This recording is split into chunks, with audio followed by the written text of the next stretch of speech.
Bon matin tout le monde, j'espère que vous allez bien. Je vous fais un petit Facebook Live surprise. En fait, je ne l'avais pas annoncé puisque mon horaire a vraiment beaucoup changé cette semaine, donc j'étais pas certaine de pouvoir le faire.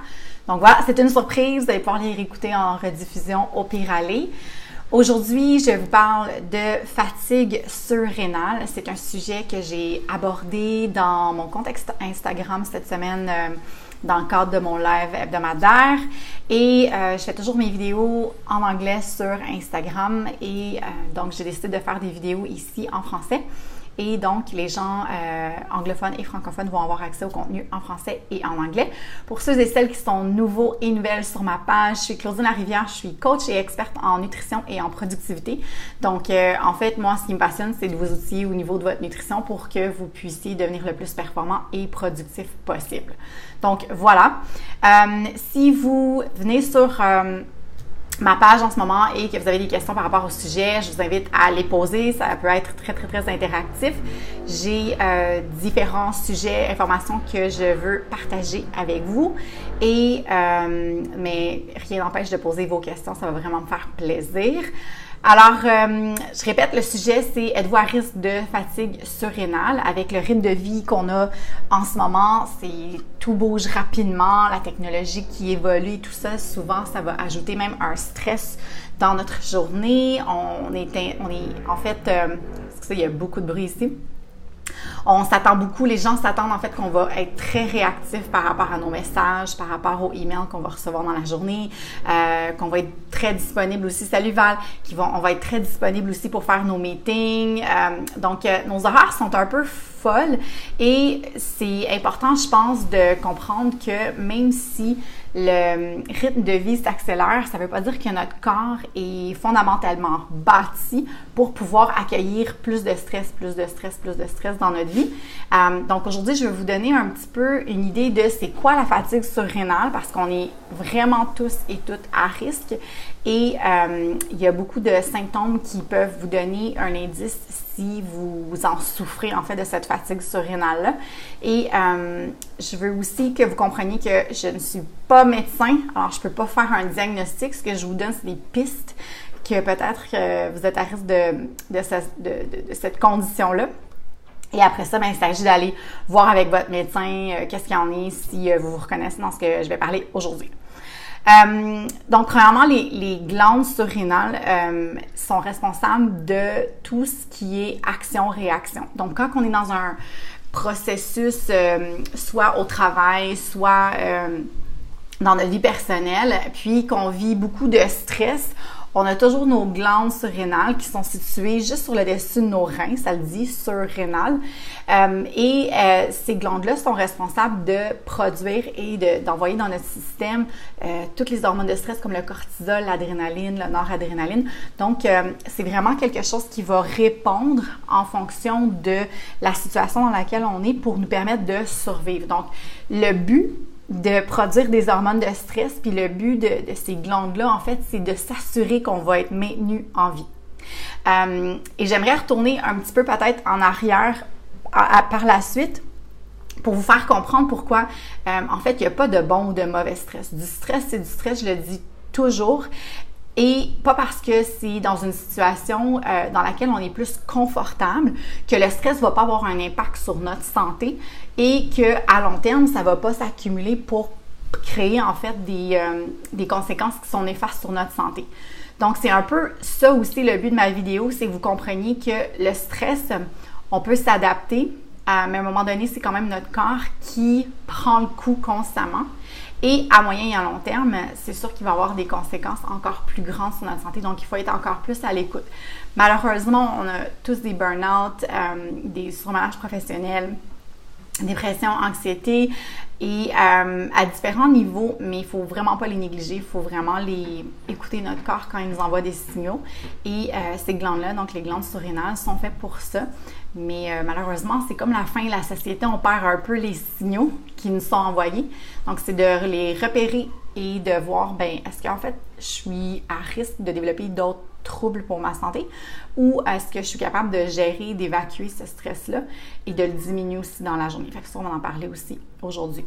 Donc, les différents symptômes d'une fatigue surrénale, il y a évidemment la fatigue chronique. Donc, quand on est constamment fatigué, on n'arrive pas à sortir du cercle vicieux de la fatigue, on aurait beau dormir, ça ne donne absolument rien. Donc, quand vous vous sentez constamment fatigué, ça peut être un signe que votre corps est à bout et que vos glandes travaillent très, très, très fort dans la journée pour s'adapter justement aux différents stress qui se présentent à vous. Il y a aussi les intolérances et les inconforts digestifs. Donc, en coaching, je le vois très, très, très souvent, les gens vont pas nécessairement avoir des allergies ou des intolérances, puis tout d'un coup, ils vont commencer vraiment à pas bien digérer certains aliments, peu importe leur nature, et ça va causer beaucoup d'inconfort au niveau digestif, puis à moyen long terme, ça peut causer aussi des malabsorptions, donc des déficiences nutritionnelles. Donc, quand vous commencez à avoir beaucoup d'inconfort au niveau digestif, c'est peut-être un signe que vos émotions sont très vives et que... vos émotions sont très vives et que ça commence à affecter votre système. Évidemment, quand on est super heureux, que tout va bien, c'est pas une émotion qui est négative, c'est quelque chose qui va plus nous carburer, qui va nous faire plaisir, mais des émotions plus négatives, on peut les ressentir beaucoup plus facilement que des émotions positives. Quand on pense à le côlon irritable, la maladie de Crohn, mais surtout le côlon irritable qui est une affectation qui est un peu moins grande que la maladie de Crohn, la maladie cœliaque par exemple, c'est un risque, c'est un exemple très très très typique de comment nos émotions peuvent nous affecter. Dès qu'on vit un stress, oups, on va à la salle de bain ou ça va pas, on commence à digérer. Donc c'est un exemple vraiment typique de comment nos émotions affectent notre système digestif. Donc dans le cas d'une fatigue surrénale, cet exemple-là pourrait très bien, dans le fond, s'associer à cette condition-là et ça pourrait être un symptôme, en fait, de fatigue surrénale. Ensuite de ça, on a mal. Donc, souvent, on va associer ça à de la fibromyalgie, donc un mal, une douleur chronique dans nos muscles, dans nos tissus. Mais des fois, ça peut être tout simplement parce que votre système est complètement saturé de vos hormones de stress, il n'en peut plus. Il est constamment en état de survie et ça va créer des douleurs aussi, soit dans le dos, dans les épaules, dans le cou, au niveau de la tête et tout ça. Donc, vous pouvez voir des symptômes comme ça aussi. Puis souvent, on va penser que c'est autre chose. Donc, on va aller voir le massothérapeute, l'ostéothérapeute, le physiothérapeute. On va penser qu'on a des symptômes de fibromyalgie, mais ça peut être complètement le contraire. Ça peut être en fait causé de prime abord à cause d'une fatigue surrénale. Donc, votre corps est constamment stressé. Est-ce que ça fait du sens, ce que je vous dis? Ensuite de ça, on peut perdre du poids et on peut gagner aussi du poids. Donc, les gens sont comme « ouais! » Mais des fois, quand on n'est pas capable d'expliquer notre perte de poids, il faut se poser des questions parce que ça ne veut pas dire nécessairement que notre perte de poids, elle est saine. Souvent, on va vivre du stress, on va vivre des émotions fortes et ça va nous couper l'appétit. Un niveau de stress très élevé dans le corps aussi peut couper l'appétit. Et parce qu'on est constamment en mode go, en mode survie. Donc, c'est pas le temps de manger, c'est plutôt le temps de juste réagir. Donc, notre corps va avoir tendance à nous envoyer moins les signaux d'appétit et à ce moment-là, on va perdre du poids. Mais l'inverse est aussi vrai. On peut prendre du poids quand notre taux d'hormone de stress est très élevé dans le corps, comme le cortisol par exemple, parce que cette hormone-là, elle va stimuler notre centre d'appétit puis elle va dire à notre corps, on est en mode survie. Donc, quand on a un break, et quand on mange, on veut emmagasiner l'énergie plutôt que de la dépenser. Donc, ça va promouvoir en fait l'emmagasinage des cellules graisseuses ou le gras corporel dans notre corps. Et donc, même si quelqu'un n'a pas changé nécessairement ses habitudes, vit beaucoup de stress, puis il va manger quand il a le temps en fait, c'est ce que ça va créer, c'est qu'on va pouvoir promouvoir l'entreposage du gras corporel plutôt que de le dépenser. Donc, autant la perte de poids que le gain pondéral peut se faire dans le contexte d'une fatigue surrénale. Ensuite de ça aussi, il va y avoir des baisses de pression. Donc, dès que vous allez passer de la position couchée à debout, vous allez avoir de la misère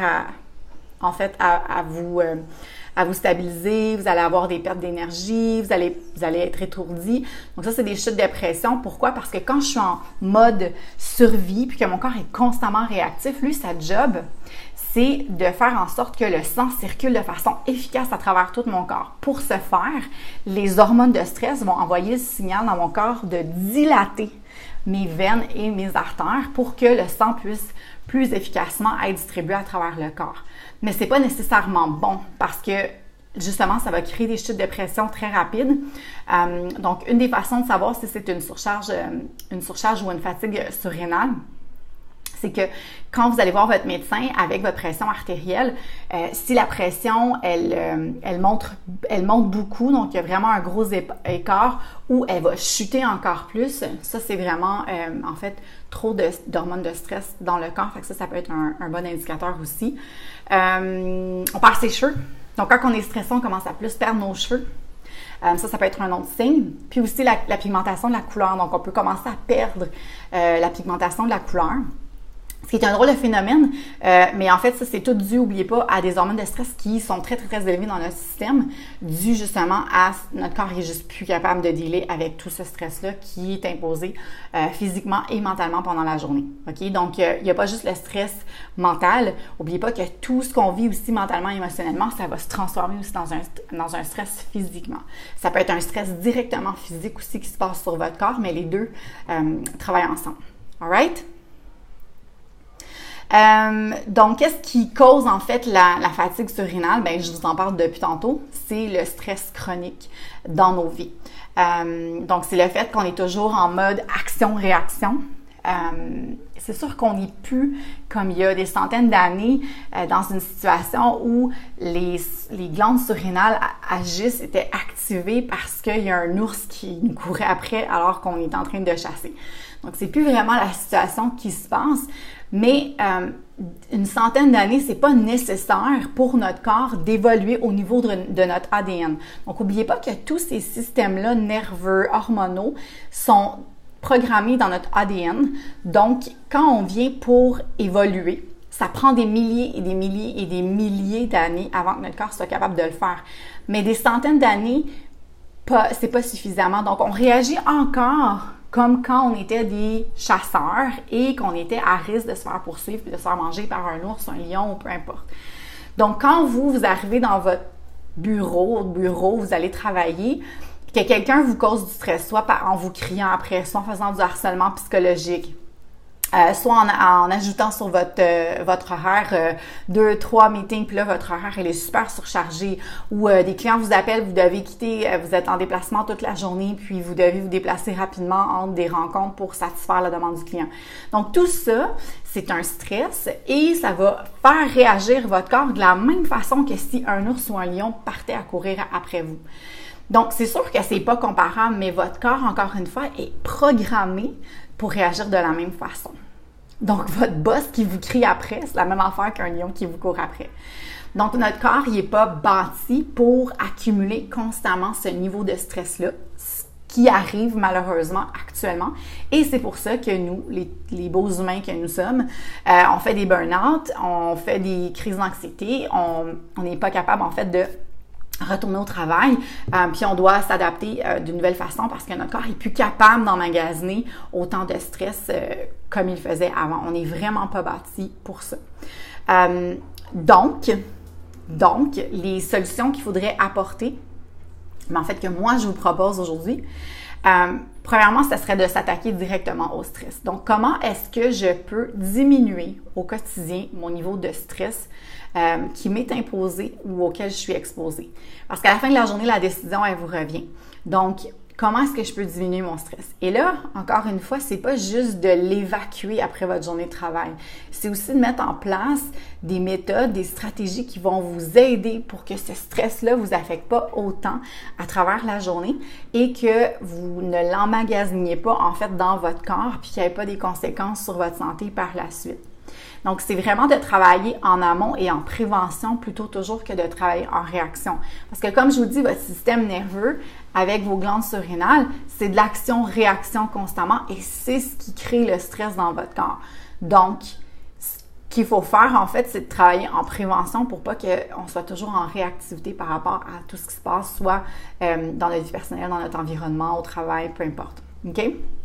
Donc, comment est-ce que je peux diminuer mon stress? Je peux faire de la méditation, je peux faire de la respiration, je peux faire de l'activité physique de faible intensité. Donc, tout ce qui est le HIIT training, donc les intervalles à haute fréquence, à haute intensité, tout ce qui est CrossFit, tout ce qui est sport d'impact, tous ces sports-là, c'est de l'intensité très, très, très forte. Et ça l'aide pas, en fait, à évacuer votre stress. Ça fait le contraire, ça rajoute un stress de par la nature de l'activité. Donc, je dis pas que c'est une mauvaise activité, je dis juste que si vous êtes à risque puis vous soupçonnez peut-être être justement soumis à un stress quotidien là, de façon chronique puis que vous sentez que ça commence à vous affecter physiquement, allez pas vers des activités physiques ou des sports qui vont rajouter un stress physiologique en plus de celui que vous avez accumulé à travers le temps. Donc, c'est important de trouver une façon d'évacuer ce stress-là qui va être beaucoup plus efficace. Et ça, c'est des activités de basse intensité. Une marche, de la randonnée. Puis là, je sais, vous allez me dire, oh, mais là, ça c'est plate, ça l'aidera pas à ma perte de poids ou ça l'aidera pas. Mais en fait, oui, parce que l'utilisation des graisses corporelles, ça, j'en ai déjà parlé aussi.